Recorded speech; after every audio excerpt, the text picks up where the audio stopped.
Well, hello, my name is Michael Angelo Caruso. I'm with my special guest today. His name's Tel Ganesan. He's a pal from the Detroit area. But Tel is a man of the world. Wait till you hear his story. Wait till you hear what he's got going on. How are you, Tel? Excellent, Michael, and you? I am good. I'm such a fan of yours. You have very quickly become, you're not going to like this phrase, but you've become a media darling. You know what that phrase means? Thank you. The media loves you, I think, partly because of your great energy, partly because you're doing such good things for the community. And unlike a lot of people that come up into this airspace, you're structured and you're organized and you have intent. And I appreciate that about you. We're going to talk a little bit today about all the cool things you have going. I've enjoyed your presentation live. I'm going to try to get our listeners and our viewers a bit of that today, if that's all right with you. Thank you for your kindness, Michael. Yes. I don't know if you're familiar with the philosopher John Locke. John Locke once said that we're all born tabula rasa. We're born a blank slate, and that the way we become who we are when important people from our lives write on our slate. So mommy and daddy, mentors, teachers, who wrote on your slate when you were young? Obviously, I have to say my mom and dad. I think more so my mom than the dad. Okay. I hope my dad is not listening to this, but we'll make sure he gets a copy. Yeah, that's okay. And then along the way, several mentors along the way. It's really the collection of, like you said, whatever the writings on the slate is really who I am. Yeah, me too. It's a collection. And my dad wrote on my slate, I think, in a little bit heavier gauge pen than my mom did. My mom, of course, loved me unconditionally, but my dad and I really connected. So you were born in another country. Tell us that story briefly. I was born in India. I did my schooling. I finished my bachelor's out of India. Then I came to US for my master's. I started out of Oklahoma State University. Then I transferred out to Wayne State University here in Detroit. And since then, I've been here. And this is like now about, close to 30 years now. That's fantastic. I went to Wayne State as well. And so when you talk live, you have a very interesting appeal. You do a little reference to where you've been and a reference to where you are now. Can you reconstitute that for me and for our listeners right now? Yeah, so, I started, I finished my master's right out of, Wayne State. Then I started working for Chrysler. I worked at Chrysler for 13 years, going around several areas of, manufacturing, product development, so on and so forth. And I think the entrepreneurial bug within me, kind of was there, but it kind of manifested. And then I came a point where I could not stay in a major corporation. So I started my own company in 2005. I left Chrysler and started this. And then for the 13 years, I started building the company from 2005 till end of 2016. Right. About 11 years I was there. Then I took the company to about $55 million revenue. Then I, said with the Detroit really coming back with the autonomous vehicle, the mobility, and a lot of amazing things are happening. And I wanted to leverage that, and then at the same time give back and really make an impact. And that's where I am. So I'm doing a lot of different things. Beginning of last year. I love that part of you because, there are so many people who have lived in southeastern Michigan all of their lives and they don't feel as strongly about Detroit's comeback as you do. There's an old saying, I don't know if you believe it's true, but when you read about immigrants who have come, and I'm not speaking about you directly, although I could be, a lot of people come from other countries to the United States to make their fortunes, to be successful, that immigrants have a different attitude about the new land, Yes. Maybe they appreciate opportunity more. I don't know what the answer is, Tel. Do you have a take on this? Oh, I do. I very much so. In fact, I talk about a lot because I believe if you really look at even the history of the U.S. itself, obviously it's a land of immigrants. And it's somehow that, and of course the secret sauce of America is immigrants. And it's so much, it's really the first generation immigrants and entrepreneurs seem to have tremendous amount of tenacity, tremendous amount of fire in the belly that somehow it dissipates in the generations to come.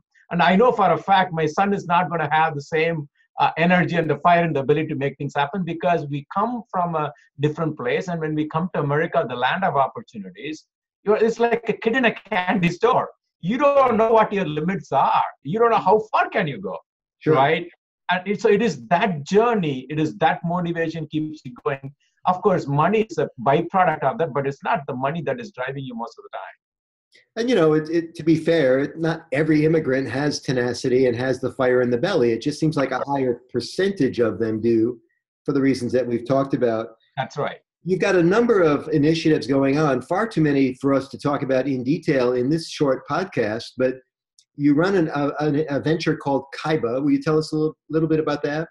So I run a Kaiba Innovations, and what I try to do is, on one hand, I try to help startups really accelerate. So we have an accelerator program, and then we're also working on with the corporations. And so we have several challenges, in the innovation space. One of them is the fintech. Second, we are working on health. Third, we are working on IoT. And then fourth is mobility. And for today's discussion, we'll talk just about fintech.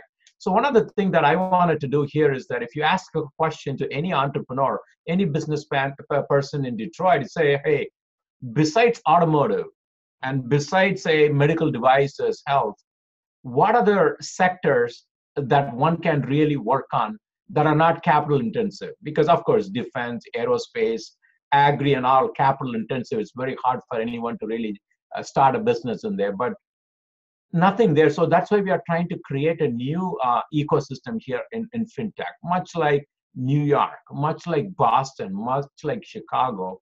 So what we are trying to do is we are trying to stimulate the major corporations in our region come together and work on their problems and pair them up with entrepreneurs. In the process, we create a new sector that will have employment opportunities and growth opportunities, not only for professionals, but even for the city itself for the years to come. So that's why we are embarking on this fintech challenge. So we are trying to bring all the players in the banking, in the insurance, in the investment landscape to come together and really work on solving problems and creating opportunities. So that's what I'm working on, Michael. Like that, I work on health, I work on IoT, I work on all the mobility and really building various ecosystems. I do a lot of work in the financial services sector as well. And I think that the financial services sector has been very slow to come to technology compared to other industries. Correct.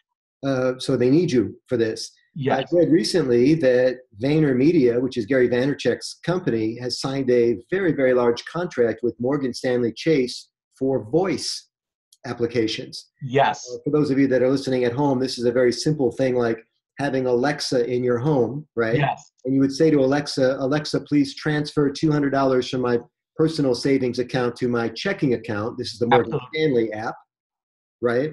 Yes. Or Morgan Stanley Chase app.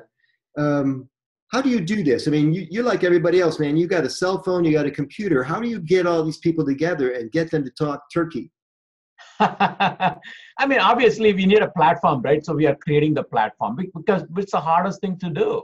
Because nobody wants to do the heavy lifting. Everybody wants to come and do as little as possible. Somebody have to put those platforms together. And so we are doing that, hoping, because with any business, you have early adopters, you have people jumping on the bandwagon.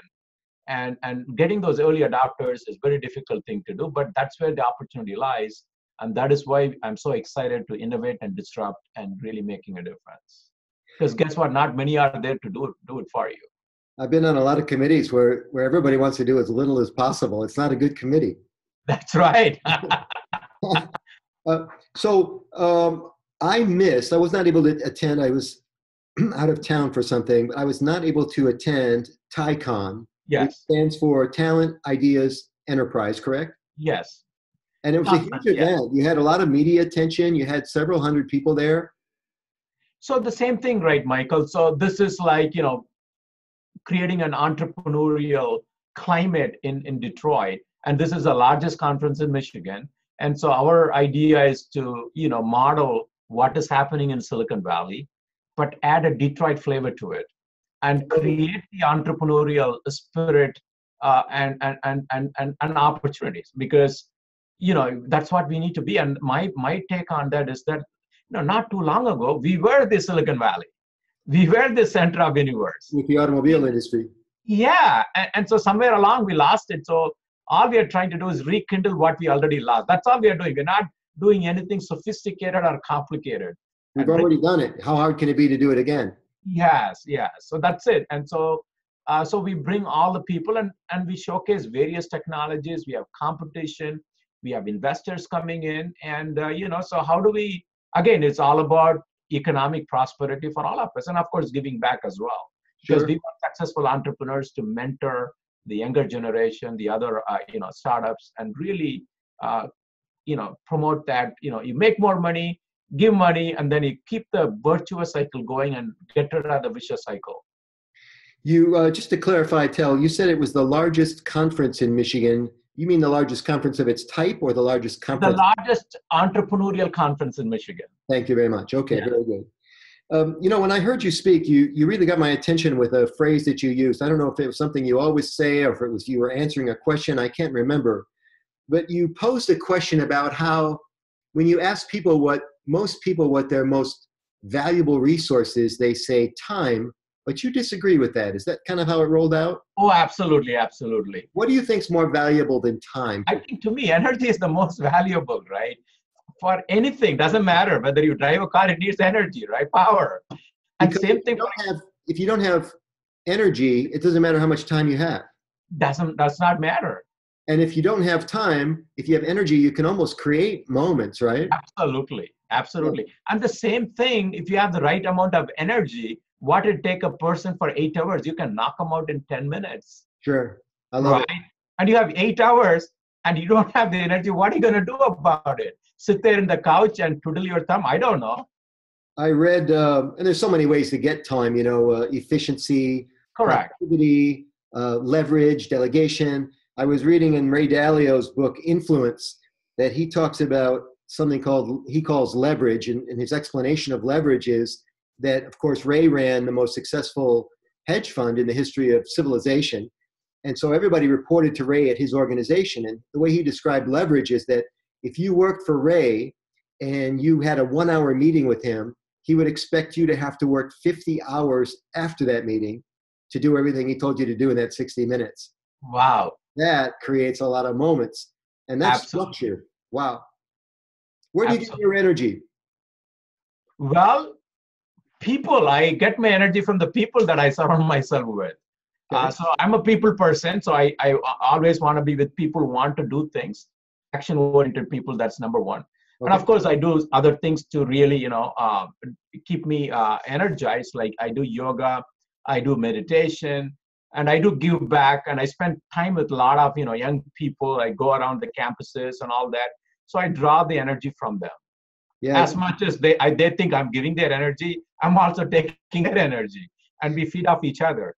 That's an interesting thing about younger people is that a lot of 21-year-olds, 22-year-olds, they don't even understand what's really happening in that exchange with an older person. But I'm with you. I get so much energy from young people, even if it's, I'll say this kindly, untethered energy. Even if it's unfocused energy, it's still energy. It's like a wild stallion in the room. It's great. Right. Yes. Go ahead. Very good. Tel, where can people find out more about your great organization? Where can they find out more about you? I know you've got a number of websites. Is there one that's better than the others?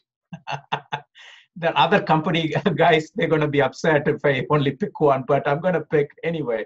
It's called KYYBAinnovations.com, KYYBA Innovations.com. And then also they can go to my personal website. It's called Tel Ganesan, that is TELKGANESAN.com. Very good. What does the K stand for? That is my middle initial. It's called Canon, Kanan. Yes. I love it. Middle name, like Smith. Tel, you are delightful. I am so proud of you and so glad you're in my community and not somebody else's. Oh, thank you, Michael. Thank you so much. It's my pleasure. I hope we get a chance to do a lot of things together. Best of luck in the future and come back and see us again, will you? Thank you. Absolutely, without a question. Great. Thank you. The kind of energy you have, why would I not? Thanks very much. Thank you.